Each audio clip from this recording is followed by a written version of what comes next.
So how many people in here turn into a different human being when their buttons get pushed? Okay. How many of you in here would like to control that? Okay, and not be reactionary and just be in the moment and be you. That is being your authentic soul. Because if you know who you are, no one can push your buttons. Nobody can make you feel any way you don't want to feel. Only you can do that. It's your choice. And again, your life, to create a beautiful, brilliant, magical life, is your choices. So we all have had cultural programming too, right? Everyone in here is different. We have a different mindset. We're all unique in our thoughts and beliefs. So in order to get along in the world, you have to really know how to connect with other people. And what are some things that stop you from connecting with other people? There's guilt. There's shame. I'm not good enough. And where does shame come from?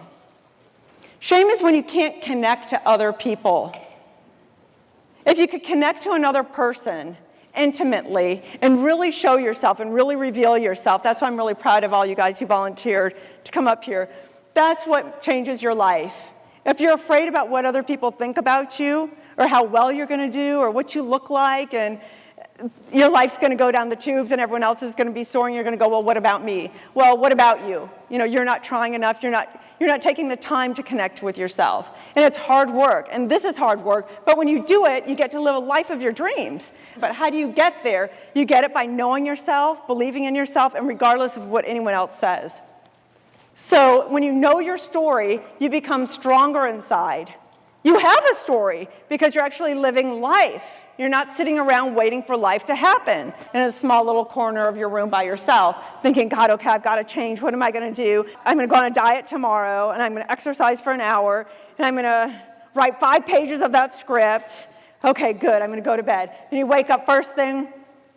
Oh, I'm a little stressed about the day. Let me just have coffee. Well, I wasn't going to have coffee today. Well, 1 cup won't kill me, and I'll just start after that. And then the day goes by. Well, what about writing? Well, you got a phone call, a friend says, go here, and it goes.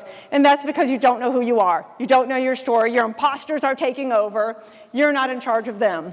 So here are 5 steps that I created to help you get to a place where you can actually live through your authentic soul and ban these imposters from your life. The first one is be able to go through your own dirt. Dig through the rubbish and see who you've been. See how you've been living your life. When you do that, you can actually understand your past. And that sounds easy to just go, oh, I can do that. Let me see. Well, I've done this and I've done that. But it's much more than that. And that's why a lot of people go to life coaches and see therapists to help them. So the second step is map out your life. That's how you create your legacy. Actually make a plan. And then you could actually get there. And again, with a therapist, that's the best way to do that. And the third one is when you live your life where you're constantly learning, that's when you are inspired, and that's when you have something to offer and share. So it's about learning something new every day. The fourth one is organize yourself. If you're not organized, you can't accomplish anything. You've got to plan your days from Sunday night, make your schedule, run through it, and plan your whole week. And then you'll know what you're up to. And the fifth one is documenting it. Document this journey of yours. You don't know who's going to read what you wrote, but it's about sharing who you are. If you touch one soul, just one soul by what you've been through, then you've done something great. You've accomplished something. So it's documenting your journey.